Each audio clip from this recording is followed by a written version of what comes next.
Welcome to our podcast, Inspiring Living, with me, Mark Candelaria. I am an architect, blogger, traveler, chef, father, and husband. I am the founder and a partner of a fabulous 20-person architecture firm specializing in high-end residential architecture, designing amazing homes across the country and now the world. We have hosted tours over the last 22 years to Italy, Spain, Oregon, and soon France. And in the course of all this, I have met a lot of interesting people who truly inspire me. We are excited to now be in our third season, and our podcast is all about the opportunities that are right there in front of us to inspire living. Yes, we will talk about architecture and design, but every week we will venture into all sorts of topics that will inspire you, teach you, and motivate you to inspire living every day. My guests will include a wide gamut of amazing people, from those in the design industry to clients to real estate professionals, chefs, artists, sports figures, and philanthropists, and people who just flat out get it. Sit back and enjoy, and let's have some fun exploring all the opportunities that are there just waiting for us. Please subscribe and get ready to be inspired with every podcast. Okay, as my dad says, here we go. Welcome everyone to another episode of Inspiring Living. I know we have not done a podcast in a while, as frankly, we have just been super busy, but we have some good ones in the works, so stay tuned. Well, the Arizona heat is definitely cranked up and everyone is bailing for the summer, including Isabel and I, as we will be heading to Medjugorje, Bosnia, on a 10-day prayer pilgrimage with our good friend and spiritual teacher and leader, Katie Sabagian, leaving tomorrow morning. Stay tuned and follow our journey on Instagram and social media. We promise to say plenty of prayers for all of us. So for today's podcast, we're going back and revisiting a previously recorded podcast from May 2020.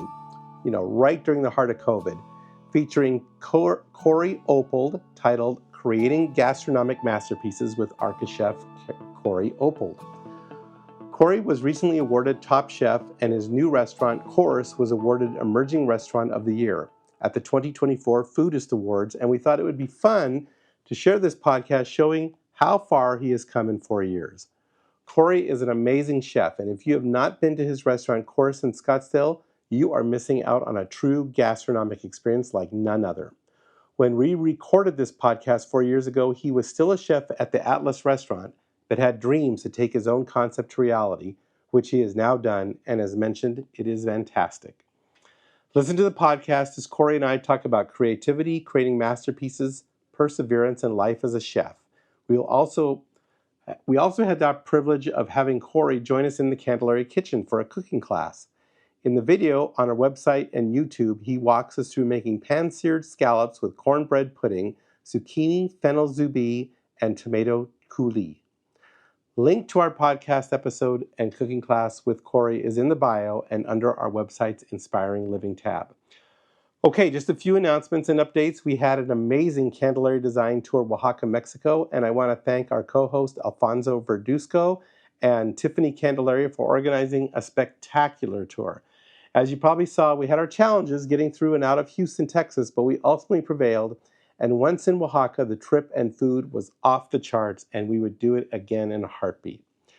We still have some spots open for our August 7th through 12th Oregon Willamette Wine Food Tour, so message us for information on that. This will be our 25th anniversary tour, so you definitely want to come. It's going to be a lot of fun. We have a fun group going, so I really encourage you to get on board. It's going to be fantastic. Come escape the heat and enjoy some amazing wine and cuisine in the beautiful Willamette Valley. Message me for details. Okay, let's get to today's podcast. And so without further ado, let's pay a revisit to our May 2020 podcast with Master Chef Cory Oppold of Course Restaurant in Scottsdale. Today's guest is Executive Chef Cory Oppold of Atlas Bistro in Scottsdale, winner of the Food Network show Chopped, and owner of his own company called Course, an in-home dining and catering company. Welcome, Cory. Thank you, and thank you for having me. Yeah, it's great. I discovered you on watching Mark Tarbell's Plate and Pour one evening. I sit on my patio sometimes with my iPad and just watch his show, and stumbled across the episode that you were featured in, and I'm like, all right, this dude wanted to be an architect, became a chef. It's like you're living my fantasy, my friend. So I immediately took a liking to you, and I started direct messaging with you on Instagram that night, and You were so kind to respond, and we've actually physically have never met. I've never been to the Atlas Bistro, so I feel like I'm totally one of my listeners here today. Just exploring who you are and what you're about, and we'll have some fun here. How's that sound? Yeah, that sounds great. Thank you so much for having me again. Yeah, no problem. So the restaurant Atlas Bistro, you were just telling me a little bit about that offline here. Tell us a little bit about that restaurant, where it's at, and what you guys do there and how you operate it. Yeah, so it's Atlas Bistro is a super small little. We're a BYOB restaurant, so that works out very well for the wine enthusiasts and everything. We are located on Scottsdale Road in Thomas, just a couple, probably about a half a mile south of Thomas on Scottsdale Road. Okay, which side of the street are you on? So we'll be on the east side of Scottsdale Road. Gotcha. Okay. Yep. Okay. So, and we're inside I guess you can kind of consider us to be in a sense, like a speakeasy, because we're inside this, Arizona Wine Company store. Okay. And as soon as you walk in, you get in, and you'll see us to the left. You walk into our little doorway. Cool. So it's kind of unique and kind of different. Yeah, so you get the wine is basically right there. You just go to the store, order, or pick up what you want, and then just sit down, have dinner, and you're good to go. Exactly. And what's kind of it's very our food wise, it's we're very food wine friendly, I guess I would say. But, yeah. And we also give a prefix menu of a 3-course minimum. Okay. So it's a little bit more of adventurous dining at the same time. Yeah. So being the foodie I am, I guess what I would want to do would be to go into the restaurant, kind of figure out what it is I want to eat, and then go to the wine store and pair up the perfect wine for whatever you got in your concoction that evening. Is that a way to do it? Yeah, that's definitely the way to do it. And the servers that we have as well are very extremely knowledgeable in their wine as well. Some of them are venture enough to be a sommelier, and so they're very wine knowledge driven, and so they can also help and suggest any kind of wine pairings. That's so cool. For that menu. That's awesome. So right now with the coronavirus situation, how are you guys adapting to that whole situation? Yeah, this thing is definitely definitely punched us in the gut. Yeah, like everybody. To say the least, it's something that no one could foresee coming for sure. No one was prepared for it whatsoever. Right. But to adapt to it, I mean, of course, to protect everyone, we had to shut our doors as well, and only offer takeout. And it was just kind of different, in the sense that the takeout for we're considered a little bit more higher end food, or casual gourmet is what I like to call it. Right. And so that our style of food doesn't, in a sense, it doesn't translate too well, as a hot to-go item that somebody would take home and eat. It just doesn't do it well. Yeah. Well, when I watched the episode of Plate and Pour, I mean, what fascinated me about you was the artistry that you put into how you plate the food. I mean, it was just impeccable. And like I told you, I've been to San Sebastian several times, which is the foodie mecca of the world. And when you go to some of these restaurants, it's more about the art almost. I mean, the food is off the charts amazing, but when you see the presentation and how they plate things, it's very mathematical. It's very architectural. Yep, exactly. Yeah, and to me, that's the art of. I mean, otherwise, I'm just a culinarian. Yeah. To me, a culinary artist is somebody that that definitely built. It's more than just the flavors or whatever it may be that the diners experience, and it's more the visual process, the whole process of dining, the art form of it itself. So that's why I like take the extra step, making everything look beautiful. I mean, it's our jobs already to make it taste good, but it's also our jobs to make it look beautiful. Yeah, and that is so much a part of fine dining. I think that I think a lot of people don't really appreciate till they experience it. And once they experience it, it's entertaining. I mean, it's just part of the whole. It's just part of the whole experience that you walk away with. And so, when I saw that episode, I'm like, oh my God, this guy totally gets it. And then when I heard you had an interest in being an architect at one time, I'm like, I got to meet this guy. So that's pretty cool. So tell me about that. You're from Illinois originally, right? Yeah. So I grew up in super small farm town in Illinois, just northwest corner, just a couple hours west of Chicago. Okay. But I grew up, we still have the dairy farm today. And so, like, growing up that way, like, I always was around, wholesome food. We had our own gardens. We had our cattle. We had our own chickens. We had everything. Yeah. And it wasn't until I moved away from it until you really appreciate, like, oh my God, I had so much. Yeah. Isn't that true about so many things? I mean, I think that's one of the takeaways from this whole coronavirus thing is, like, we're all sitting there going, wow, I didn't really appreciate all the little wonderful things that were right under my nose that I experienced every day, and now I can't do it. So I think that's one of the lessons from life in general. Yep, exactly. So, yeah, and then when I was, definitely when I was growing up, hard work was, kind of, it was... Part and parcel, hard work and farm. It's just the way it is, right? Yeah. So, the dedication to whatever craft you're doing, that's just a way of life. That's just what you do. So, like, when I got into, culinary, I know it is a lot of long hours, but at the same time, it didn't really faze me because this is what it was anyway. Right. So, but it was just, definitely a unique thing. I definitely was going for the architectural, but then when I moved out here, obviously that all changed. Yeah. So was your goal to go to architecture school at ASU? Yeah. So I was going to go. I was still paying out-of-state tuition, so I went to SCC for just like the first year. Yep. And then I was going to transfer everything to ASU, but it wasn't. I moved out here when I was 18, and then when I was 19, about to eventually transfer to ASU, I experienced a finer dining restaurant. At the time, it was right to the billboard. Okay. And it was the first time I ever kind of experienced where it's like, it wasn't just about food.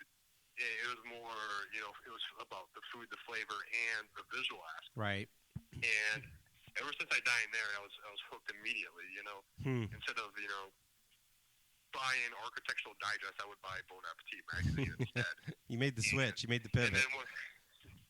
Yeah. So it was, I was more enthralled, and to me, it just became like a process, like almost an obsession. Right. Of like, I wanted to learn more, and then one of my friends was like, if you're so enthralled with this, why don't you just go to culinary school? Yeah. And so I did.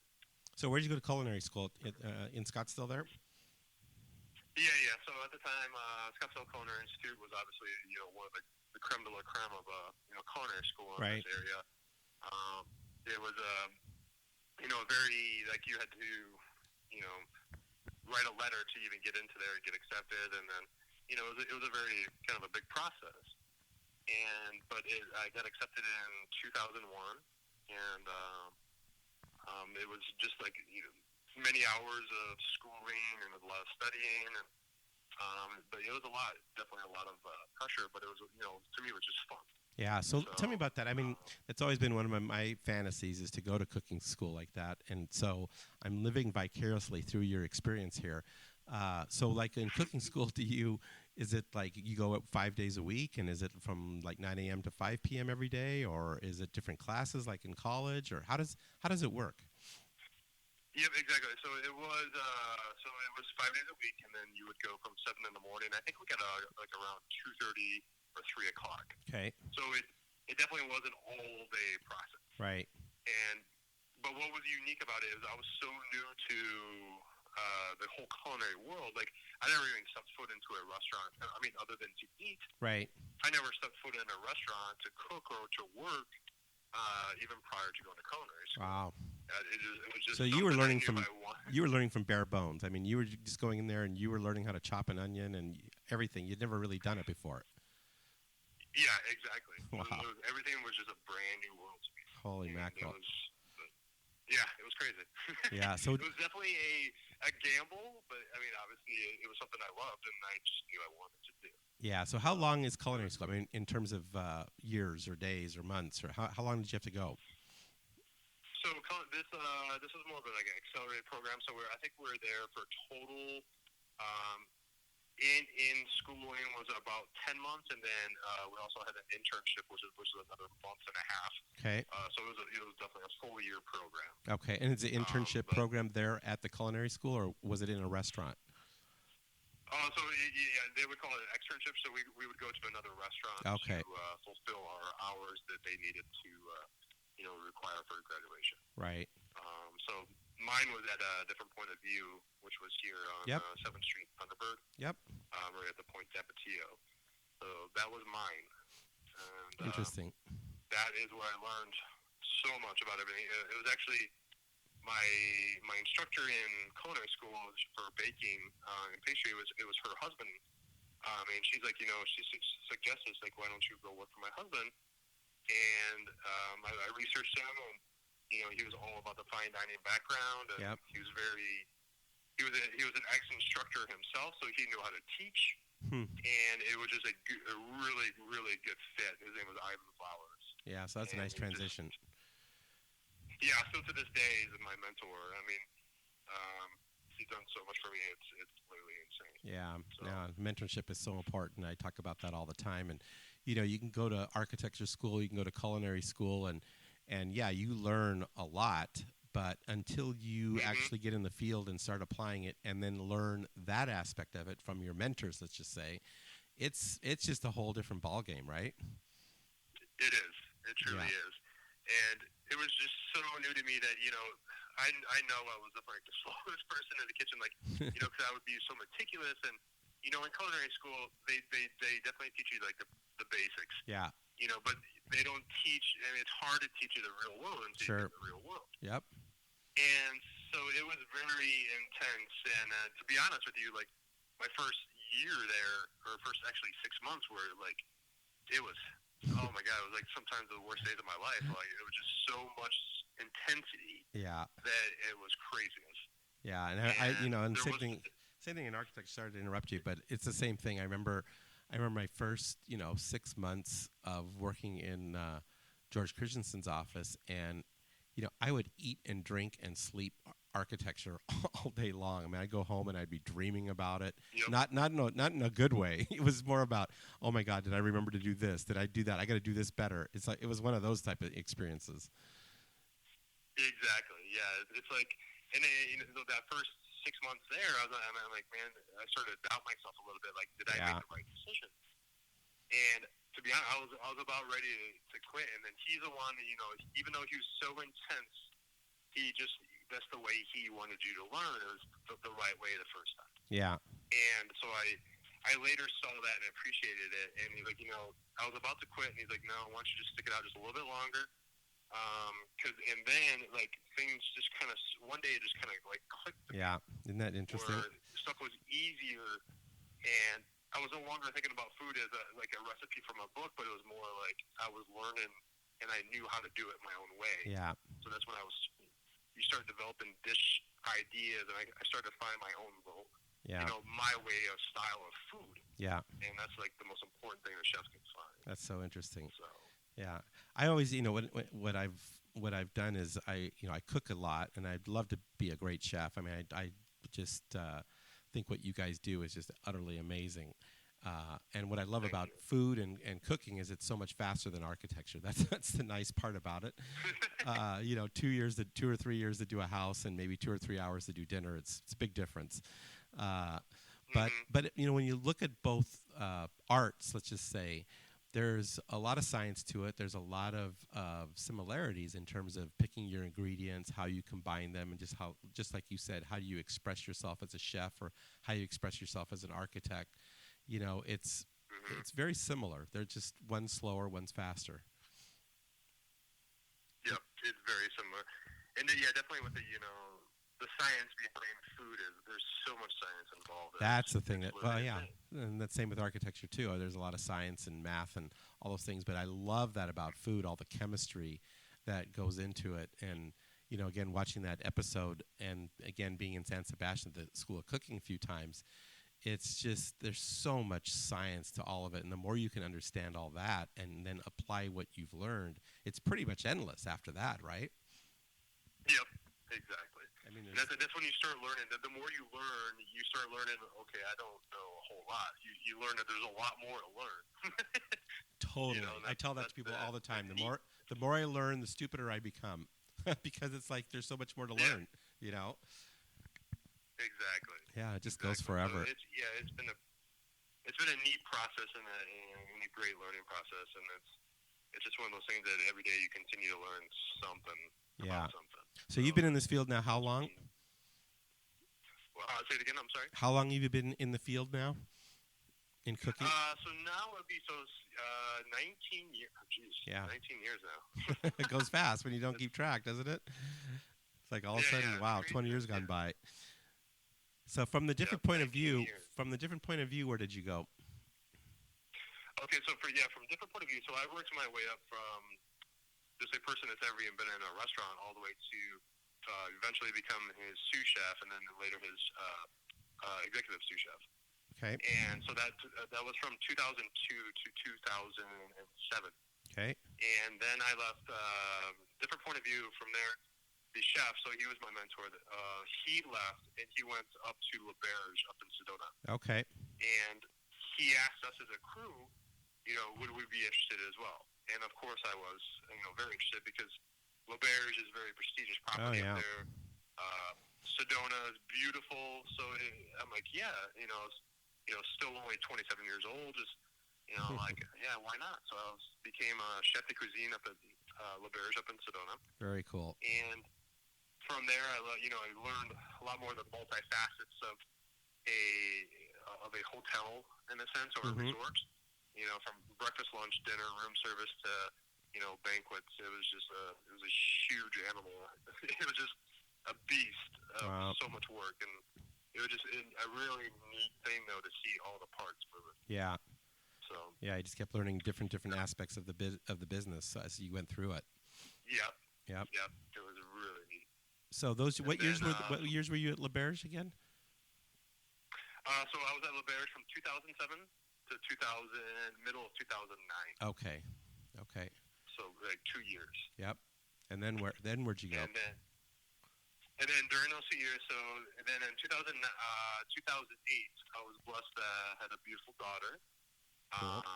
Stella Mason is her name, and so then 2009, I kind of felt the impact. There was a lot of impact from the, just working in the industry and, being a father, brand new father. Yeah.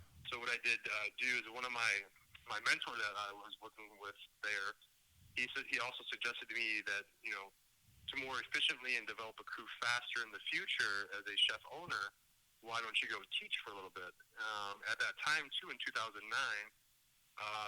the culinary school that I went to had a job opening for a chef instructor. And I've never taught before, and to be honest, I had, almost like a fear of crowds as well. Not crowds, but stage fright in a sense.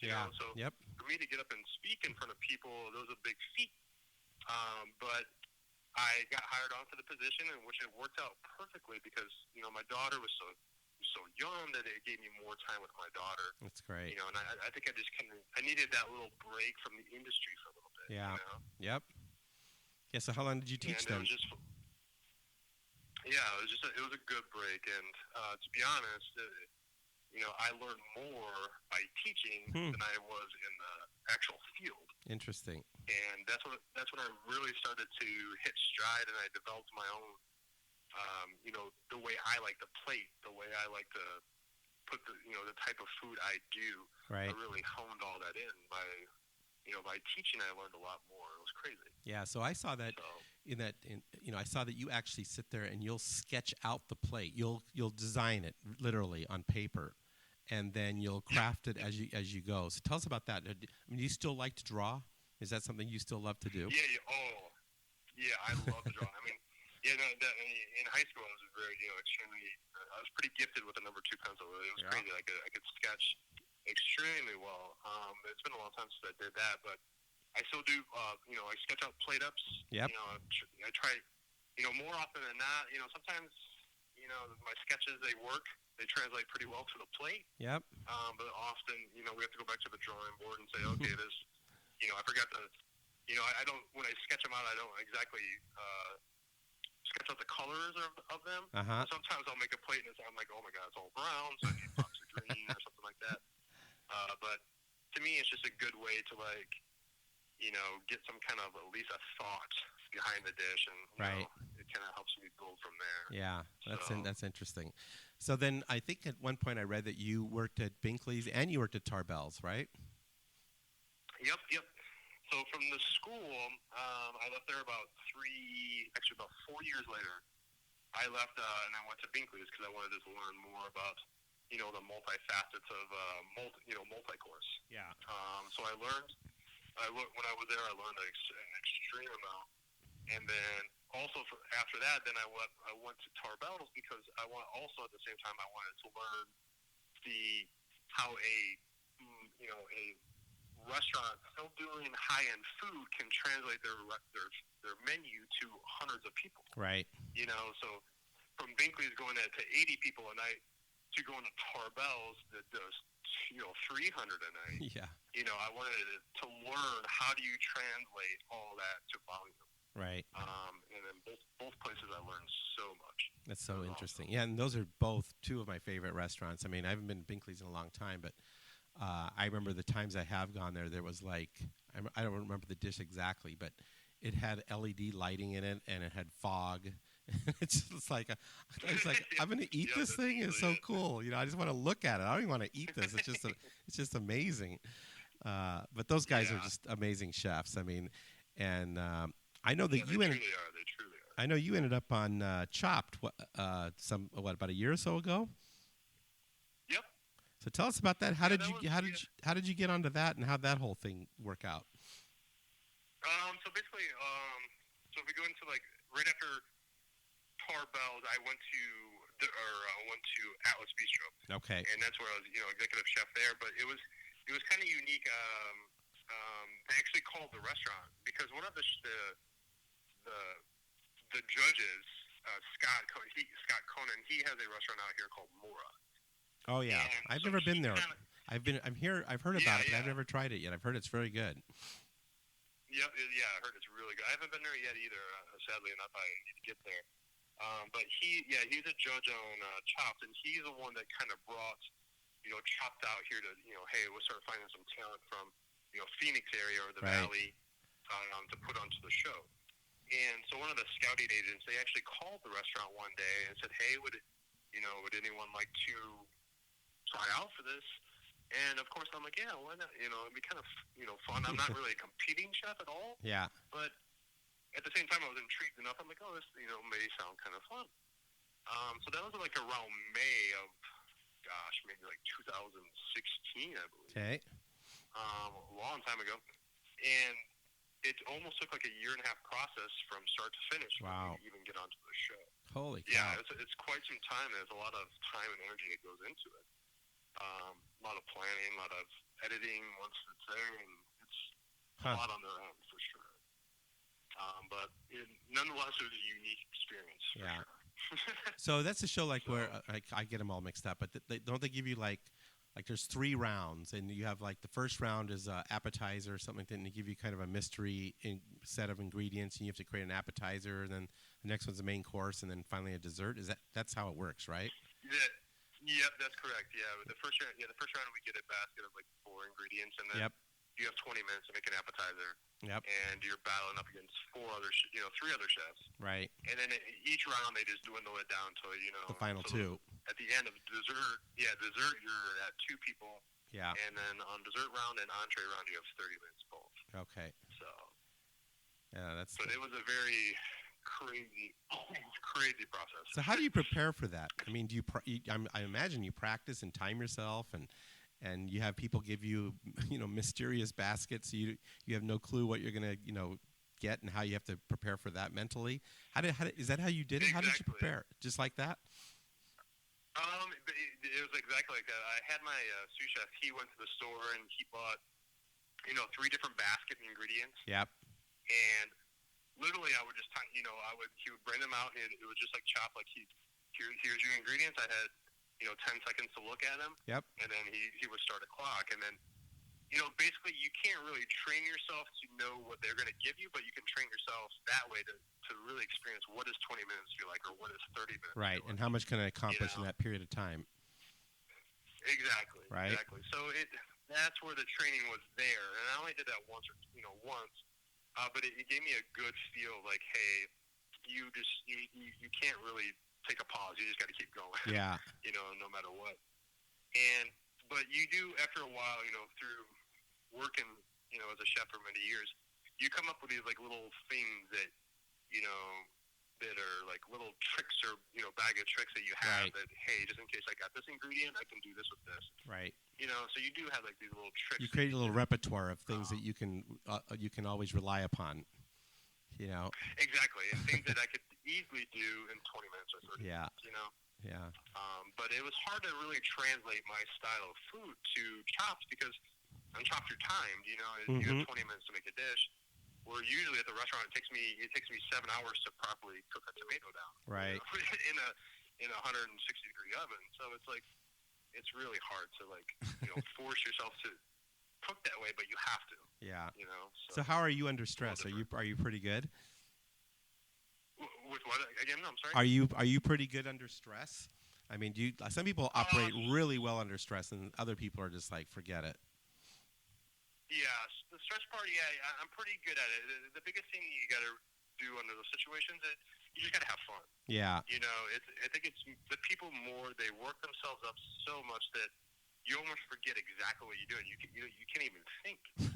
But I think once you just start having fun with it, and just remember why you're there in the first place. Yeah. Just to cook and have fun. Yep. Then that that takes most of the burden off of your shoulders. Yeah. I think. Yeah. No, that's very true. So, it's very true. Same thing with what we do. Again, ours is a more long, drawn-out process, but I've learned what you just said is, try to not lose perspective on why you're doing it, what you're doing. There's going to be stress. There's going to be, arrows and bullets you're going to have to duck and take and and then move through it.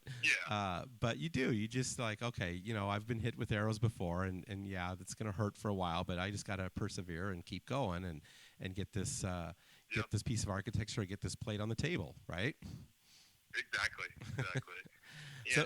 So tell me, the more you enjoy it, the better you're going to do. Yeah, I think so too. I think I just try to just not let it get to me too much, and just know, hey, it's only one day, and this might feel bad for an hour or two, and tomorrow's another day, and there'll be new bullets and new arrows and new things to deal with, and so you just learn not to take it too seriously and let things roll and move on, because you could sit there and dwell on that stuff forever, and it serves no purpose, it really doesn't. Mm-hmm. So exactly. There's been plenty of times where it was kind of fun. Go ahead. Just a neat experience. The whole thing in the chop thing was just and Martha Stewart was there too. Oh, that's cool. So yeah. They said my entree. I thought I was going to get kicked off the entree route because they said it was a little too light in flavor, and she described it.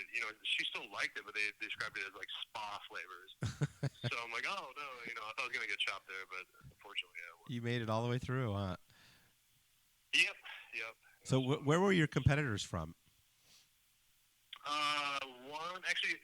One of the competitors was Tamara. She's from here. At the time, she was from Helio Basin in Phoenix. Okay. But now she's the executive chef at Cotton Copper here in Tempe. There was another chef from Philadelphia, and the other one was from Las Vegas. Okay. So interesting. East Coast, West Coast, and West Coast. So. Yeah. So one question I had that you just made me think of, in the design community, we're all pretty close. I mean, I know a lot of the other architects. I know a lot of the interior designers, landscape architects. I mean, we all get together. We go to functions together. We all know each other. We're competitors, but we kind of have this underlying friendship that we all share. Is it the same in the food business? I mean, do you guys ever get together or hang out, or how does that work on your business? Yeah, I mean, definitely. I mean, some of the best parties you'll ever have is a whole bunch of chefs partying it up. It's pretty crazy. That would be cool. Nuts in our own little right. But yeah, we're all very close. Yeah. It's a very, especially times like this where everyone's, there's definitely a lot of people struggling. And stuff, but we try to help out as much as we definitely can. That's interesting. But everyone is very, especially in the Valley, everyone's just, everyone just kind of helps everyone. Yeah. Which is, a really great thing. Yeah. So, I think that is really great. Good thing to see. Say it again. I said I think that is very great. I love the crossover that kind of comes in information from dealing with some of my competitors or cohorts, whatever you want to call it. And so that's one of the things that, I'm kind of doing now as we kind of start creeping our way back to whatever the new normal is going to be is, we're fortunate that we can work from home and we can do our business from home, unlike you guys.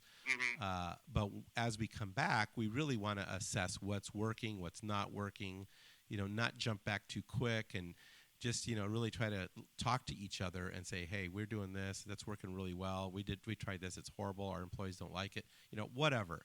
And I'm sure you guys are probably doing the same thing with your restaurants. I mean, it's going to be really interesting to see how you guys adapt to, this new normal that we're all going to be facing here pretty soon.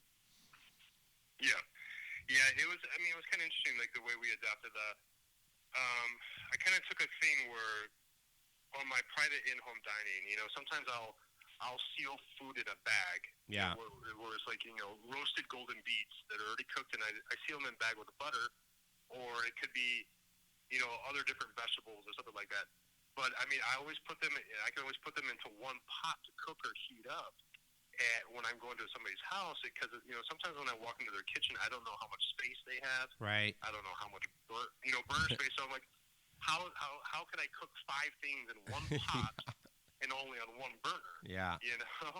So I kind of took that little thing that I always do, and I kind of molded that into a new form of food delivery, and I guess you would say. Right. And right when the pandemic shut down restaurants, it was on a Friday. I remember the last day of service was a Friday.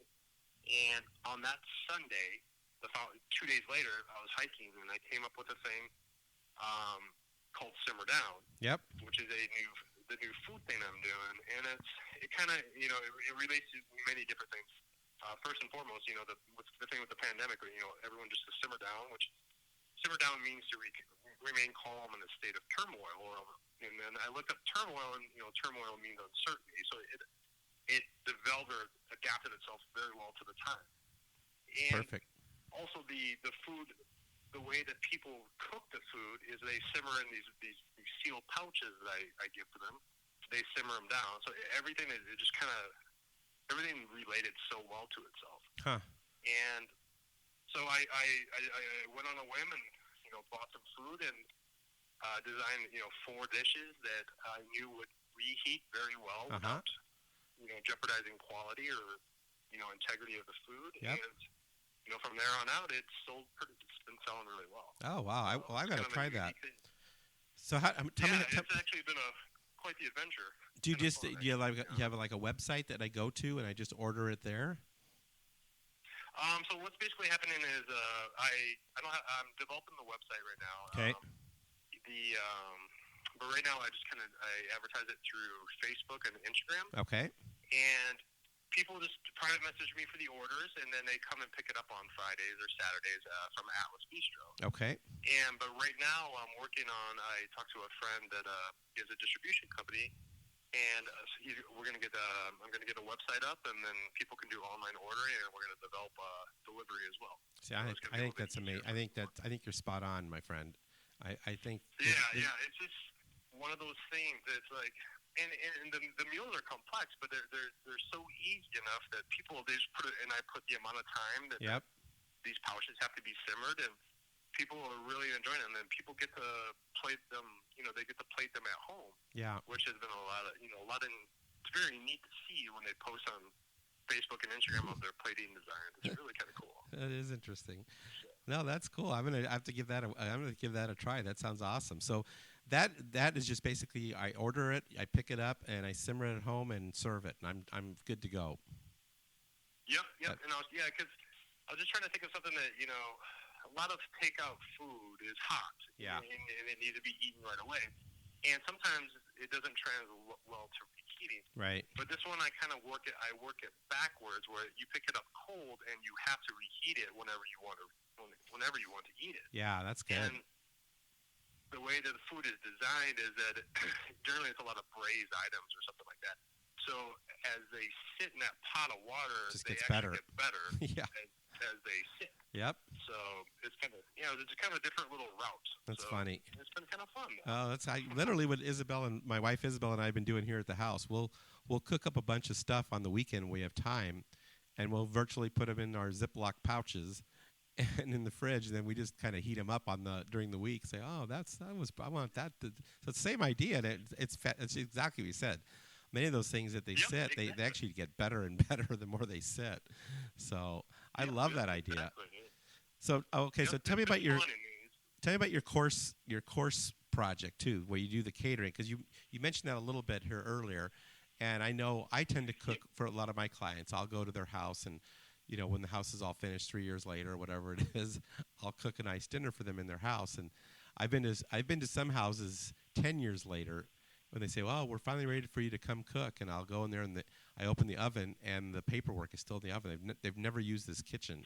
That if I showed you this kitchen, Cory, you would freak out. You would be like, are you kidding me? This is the most incredible kitchen. It's never been used. And it's happened like 2 or 3 times in my career, and it's like, oh my God, I would die for this kitchen. So what I want to do, here's what I want to do is I want to get with you on one of these cook in my kitchen shindigs, and you and I will cook together. You'll teach me a few things, and I'll get you cooking in one of these incredible kitchens. How's that sound? That sounds perfect. Absolutely perfect. Right? So, with the course, you come and cook at their house. It's basically catered, and you prepare the food there, or you prepare a lot of it and bring it? Yeah.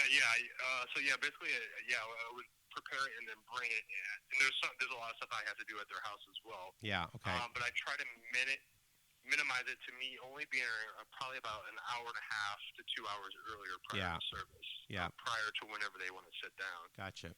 And it's a lot of fun. It's just like one of those things where it's just, it's something that they don't expect, Right. And generally I do about 5 courses, and it's one of those things where I work with the client to, they give me their likes and dislikes, and we kind of email a menu back and forth, and we chisel it away, and we finally tweak it. So it's a fun process. Yeah, no, that sounds similar to what I do. I'm sure you do it at a whole higher level than I do, but it's the same basic idea. And what's fun about it is, like you said just a minute ago, people don't they have an expectation in their mind, but then when you come and do it to the level that you do it, or I do it, it's way beyond what they expect, and they're just like, "This is so amazing! This is so fun!" So. Yep. So when you come, do you have a little? Safe for them too. Yeah. Do you have a little crew with you then? Do you have like 3 or 4 people that help you, or how do you go about that? It's generally if it's a party of maybe 6 or less, like I can do easily myself. But I cook and then I serve and I clear and everything like that. And then I'm also like a little bit OCD, so like when I'm like a cleaning service at the same time at the end of the night. Like your house is your spotless. kitchen's cleaner than it was when I got there sometimes. Yeah, that's good. Yeah, well, it's really neat in there.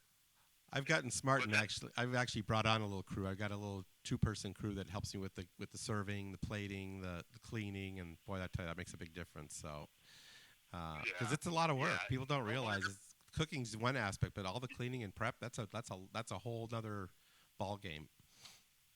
It truly is. Yeah, if it's a party of like maybe 10 or more, of course I'll bring like a sous chef with it. And even more than that, I'll bring a server with as well. If they want like really in-depth wine service, I'll bring a server with as well. So it all kind of depends, but the majority of the parties, they're generally around 5 to 6 people, and they just want to be relaxed and chill in their own home is what they want to do. Yeah. Yeah. No. So it's pretty neat. That's really nice. What's the large? Good food and a lot of wine. What's the largest group you've ever done? With the whole dining thing, the largest I ever did was actually a wedding, which was 150 people. Oh my gosh! Well, you didn't do that by yourself, that's for sure. No. Yeah, that one took a small little army. Yeah, so that was a fun one. Oh wow, that's crazy. So you've told us about Simmer Down. You told us about Course. That's some pretty cool things. I want to try both of those. And like I say, I'd love to collaborate with you on one of these with one of our clients in our kitchen. So we'll talk about that here down the road, and hopefully that'd be something you'd be interested in. And then I talked to you a little bit about traveling and maybe getting you on one of our Tour Spains or Tour Italys and get you to go to San Sebastian with us and maybe be our guest chef along the way. It'd be something like that we could collaborate on. I would love to. Would that be fun? I would love to. Yep. I've actually never been to neither Italy or Spain. Well, yeah. So I need to take you. I need to be the one who takes you to these places because I'll introduce you to some great chefs, and some amazing locales, and we'll have you'll walk away from that trip, just especially San Sebastian, just totally. I'll tell you what would be fun on that trip, because we go to the San Sebastian School of Cooking and we do it's about a 5-hour, maybe 4-hour cooking class, and I think it would be so fun to bring you in as a ringer. You know what I mean? Is basically, we got these great chefs that are teaching us how to do all this stuff, and I think it would be so fun to have you in there and you start whipping something, and these guys look at you like, who in the hell is this guy? I think that would be hilarious. Yeah, so we got to do that at some point. And then the other thing I want to talk to you about too is locally. I think with we're not going to Spain probably this year or Italy. Is I want to kind of start formulating some local tours of some great venues where we can teach people how to cook and enjoy some good wines and be in this just great spot for like a long weekend. Like a 4-day, like Thursday to Tuesday, where they cook, they dine, they spa, they hike, and it's just a 4-day total experience. So I'd love to talk to you about that sometime too, and see if we can put something together like that. I think people would love that, and we don't have to go. Teaching is one of my huge passions. I love to teach. Yeah, that's perfect. So that would definitely be fun. So, and then the other thing is combining it with some of our houses is maybe do a cooking class in one of these great kitchens that never get used. So we might go down that path too. So I've got all kinds of ideas brewing. When I saw you on Plate and Pour, I says, "Oh my God, I got to connect with this guy. We're gonna have too much fun." So. No, for sure. Just keep me posted. For sure. Yeah, for sure. So what kind of things? I mean, you mentioned you have a daughter. What do you do to get away from cooking? I mean, do you hike? You don't go cook to get away from cooking. That's my escape. But what's your escape? Maybe you do architecture. I don't know. To be honest, I love to love to work out. Hiking is definitely one of my bigger things, though. Yeah. And hiking is usually that thing that you free your mind enough. Like I don't think about much, but when I do, that's usually when I try not to think when I'm hiking, but that's usually when I come up with my great ideas. Yeah. When I'm hiking. Yep. Like the simmer down thing came up when I was hiking. The truffle thing with the Huita Coche on the Plate and Pour, that came from hiking. Yeah, that was amazing. Little weird things. So, yeah. No, it's cool. I do the same thing. I love to hike because it just clears my brain completely. I'm just sitting there focused on where's the next rock and where am I stepping, and your brain just goes to total zero. And then, like you say, I'll get these just like amazing ideas that just pop in my head out of nowhere. And so I love it for the same reason. Okay, so another question I have is do chefs watch the Food Network, or do you guys where do you go to find inspiration? Usually sometimes definitely books are inspiration. Yeah. Even sometimes like Instagram, like sometimes you'll scroll through and you'll see a plate up, and if you see, and you kind of look at it and it like gives you different ideas of plate ups and stuff like right. that. You're not, or you see like a piece of pork cheek or something like that, and then you start thinking about pork cheeks, and then you develop a whole new different idea of what things can be. But I would definitely say social media is a huge inspiration. Yeah. And of course, books are. Yep. So. Yeah, no, for sure. But for me, I have the Food Network. Instagram I think is a huge one for sure. Yeah, I have the Food Network on when I'm drawing. I just have it in the background, and I'll be listening. I'll go, oh, I've never tried that before. That's pretty cool, And I'll jot down a couple quick notes, and then later that evening, I'm gonna give this a whirl. That was pretty cool. So. Yeah, I just wonder I always just wondered what chefs do, but I mean, there's so many great books, and like I said, I think social media is great. I love Flipboard. I love going there and just typing in keywords, and all of a sudden all these great ideas from around the world pop up, and it's just amazing. That's exactly, and like seasons to me are like the biggest thing too, because my favorite thing to cook is vegetables. So like definitely during the summer, like you start thinking about like watermelon or different melons, cucumbers, tomatoes. Yeah. Like those are like the biggest. The seasons itself are the biggest inspirations as well. Right. And then as soon as Halloween's coming up, you start getting into all the the acorn squash. Yeah. And all these other different things. To me, that's like the best part. Is the Mother Nature aspect tells you exactly what to cook. Yeah, exactly. So that's what's fun to me.